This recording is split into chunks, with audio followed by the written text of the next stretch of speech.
आज की इस विशेष रिपोर्ट में बात करेंगे इसराइल के भीतर रहने वाले फ़िलिस्तीनी नागरिकों के उन आरोपों की जिनमें ये दावा किया जा रहा है कि अब उन्हें अपने ही काम करने की जगहों पर अरबी भाषा बोलने से रोका जा रहा है। कई कर्मचारियों का कहना है कि उन्हें केवल अपनी मातृभाषा बोलने की वजह से अपमानित किया गया है, नौकरी से जुड़े दबाव बनाए गए हैं और कुछ मामलों में उनको दूसरी जगह पर शिफ्ट कर भी दिया गया है। वहीं कानूनी जानकारों का कहना है कि 7 अक्टूबर 2023 के बाद से भेदभाव के मामलों में उल्लेखनीय वृद्धि हुई है। हालांकि दूसरी और संबंधित कंपनियों का कहना है कि वे समानता और गैर भेदभाव की नीति के प्रति प्रतिबद्ध हैं और शिकायतों की आंतरिक जांच की जा रही है। आइए इस पूरे मामले को विस्तार से समझते हैं।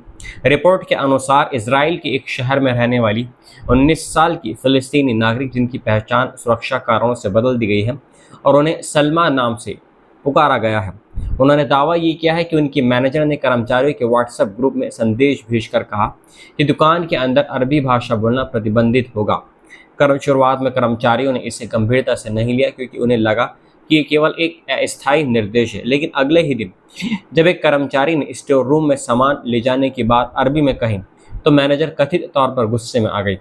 आरोप है कि उन्होंने जोर जोर से चिल्लाना शुरू कर दिया, सामान के डिब्बों को लात मारी और कहा कि ये एक यहूदी देश है, यहाँ केवल हिब्रू भाषा बोली जाएगी, अरबी केवल घर पर बोलो। सलमा का कहना है कि उस समय दुकान में मौजूद सभी काम करने वाले फ़िलिस्तीनी थे और केवल मैनेजर ही यहूदी था। उनका आरोप है कि यह नियत तब भी लागू रखा गया जब दुकान बंद हो चुकी थी और वहाँ कोई ग्राहक मौजूद नहीं था, यानी कर्मचारियों को आपस में भी अरबी भाषा बोलने की अनुमति नहीं थी। सलमा के अनुसार जब कुछ कर्मचारियों ने इस फैसले का विरोध किया तो उन्हें लगभग 2 महीने तक काम की शिफ्ट नहीं दी गई। बाद में उन्हें ऐसी शाखाओं में स्थानांतरण की पेशकश की गई जहां पहुंचना उनके लिए बेहद कठिन था। सलमा का कहना है कि कंपनी ने मैनेजर के खिलाफ सख्त कार्रवाई करने के बजाय कर्मचारियों को ही दूसरी जगह भेजने का रास्ता चुना। उनके अनुसार इस अनुभव ने उनके मन पर गहरा असर छोड़ा है। अब वे विश्वविद्यालय में प्रवेश लेने की कोशिश कर रही हैं, लेकिन उनका ये कहना है कि वे एक बार फिर किसी ऐसे वातावरण में जाने से डर महसूस कर रही हैं जहां अधिकतर लोग यहूदी हों। उन्होंने कहा कि पहले वे नस्लभेद और भेदभाव की बातें केवल सुनती थी, लेकिन अब उन्होंने खुद इसे महसूस किया है। उनके शब्दों में पहली बार उन्हें एहसास हुआ है कि केवल अपनी पहचान की वजह से किसी के साथ अलग व्यवहार किया जा सकता है। ऐसा दावा केवल एक कर्मचारी तक सीमित नहीं है। हाल ही में जफ़ा स्थित एक फार्मेसी चेन की शाखा का मामला भी सामने आया है, जहां स्थानीय मीडिया में व्हाट्सएप ग्रुप संदेश प्रकाशित हुए।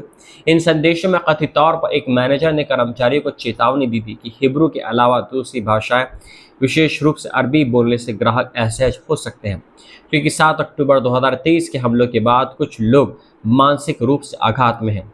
कंपनी ने सार्वजनिक रूप से कहा कि वह समाज के सभी वर्गों को समान सम्मान देती है, हर समुदाय के लोगों को रोजगार देती है और किसी भी प्रकार के भेदभाव का समर्थन नहीं करती है। साथ ही कंपनी ने यह भी कहा कि संबंधित मैनेजर के व्यवहार की आंतरिक समीक्षा की जाएगी। हालांकि कुछ कर्मचारियों का कहना है कि वास्तविक स्थिति में कोई बड़ा बदलाव नहीं आया है। अब बात करते हैं उस व्यापक पृष्ठभूमि की जिसकी वजह से ये विवाद और गंभीर माना जा रहा है। फ़िलिस्तीनी नागरिक, जो आज इसराइल की कुल आबादी का लगभग 20% है, 1948 के बाद भी अपने मूल क्षेत्रों में रह रहे हैं।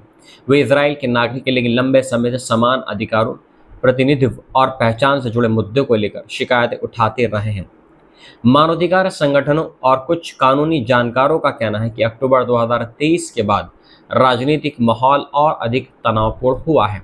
उनके अनुसार कई मामलों में फ़िलिस्तीनी कर्मचारियों को सोशल मीडिया पोस्ट, राजनीतिक विचारों या अपनी सांस्कृतिक पहचान के कारण अनुशासनात्मक कार्रवाई, निलंबन या नौकरी से हटाए जाने जैसी परिस्थितियों का सामना करना पड़ा है। रोजगार कानून की जानकार वकील आलिया और ज़ोआबी का कहना है कि उनके पास आने वाले मामलों में कार्यस्थल पर नस्ली भेदभाव शिकायतें पहले की तुलना में काफ़ी बढ़ गई हैं।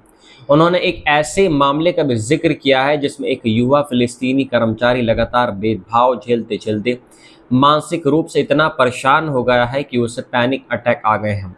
एम्बुलेंस बुलानी पड़ी है, लेकिन आरोप है कि कंपनी ने उसके साथ कोई प्रतिनिधि नहीं भेजा। एक दूसरे मामले में एक गर्भवती फ़िलिस्तीनी कर्मचारी को कथित तौर पर आवश्यक कानूनी अनुमति के बिना नौकरी से निकाल दिया गया। कानूनी स्थिति भी इस पूरे विवाद का एक महत्वपूर्ण हिस्सा है। वर्ष 2018 में इजराइल ने नेशन स्टेट कानून पारित किया था, जिसके तहत हिब्रू को देश की एकमात्र आधिकारिक भाषा घोषित किया गया, जबकि अरबी की आधिकारिक स्थिति को बदलकर उसे विशेष दर्जा दिया गया। हालांकि व्यवहारिक रूप से अरबी का उपयोग शिक्षा, कुछ सरकारी सेवाओं और सार्वजनिक संकेतों में जारी है, लेकिन आलोचकों का कहना है कि इस कानून के बाद फिलिस्तीनी पहचान और भाषा को लेकर सामाजिक दबाव बढ़ा है। दूसरी ओर इजरायली कानूनी जानकारों का कहना है कि यदि किसी विशेष नौकरी के लिए हिब्रू आवश्यक हो तो कार्यस्थल कुछ भाषाई नियम बना सकता है, लेकिन निजी बातचीत या ऐसे मामलों में जहां कामकाज प्रभावित नहीं होता है, किसी एक भाषा पर पूर्ण प्रतिबंध कानूनी विवाद का विषय बन सकता है। इजराइल का समान रोजगार अवसर कानून राष्ट्रीयता, नस्ल और धर्म के आधार पर भेदभाव पर रोक लगाता है, लेकिन वकीलों का कहना है कि अदालत में यह साबित करना सबसे कठिन होता है कि किसी कर्मचारी के साथ वास्तव में भेदभाव उसकी पहचान की वजह से किया गया था। उनके अनुसार कानूनी प्रक्रिया लंबी, महंगी और अनिश्चित होती है। यही कारण है कि कई कर्मचारी अदालत तक जाने के बजाय समझौता कर लेते हैं या मामला ही छोड़ देते हैं। सल्म और गुड फार्म के अधिकारी दोनों ने अंत कानूनी कार्रवाई नहीं की। उनका कहना था कि उन्हें सलाह दी गई है कि ऐसे मामलों को अदालत में साबित करना कठिन होगा और वर्षों तक मुकदमा चल सकता है। वकील आलिया ज़ोआबी का कहना है कि जब अदालत में खड़ी होती है तो उन्हें केवल वकील होने का ही नहीं बल्कि एक फ़िलिस्तीनी महिला होने का भी एहसास होता है, क्योंकि उनके अनुसार उन्होंने स्वयं भी ऐसे भेदभाव का अनुभव किया है। इस पूरे मामले ने एक बार फिर इजराइल के भीतर रहने वाले फ़िलिस्तीनी नागरिकों के अधिकारों, भाषाई स्वतंत्रता और कार्यस्थल पर समान अवसर जैसे मुद्दों को चर्चा के केंद्र में ला दिया है, जहां मानवाधिकार कार्यकर्ता और प्रभावित कर्मचारी इसे बढ़ते सामाजिक भेदभाव का संकेत बता रहे हैं। वही संबंधित कंपनियां कह रही हैं कि उनकी आधिकारिक नीति किसी भी प्रकार के नस्ली या भाषाई भेदभाव का समर्थन नहीं करती है और शिकायतों की जांच की जा रही है।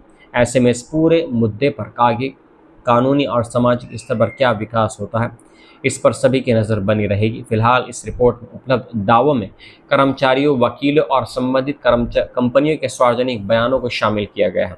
किसी भी आरोप पर अंतिम कानूनी निष्कर्ष संबंधित जांच या न्यायिक प्रक्रिया के बाद ही तय होगा।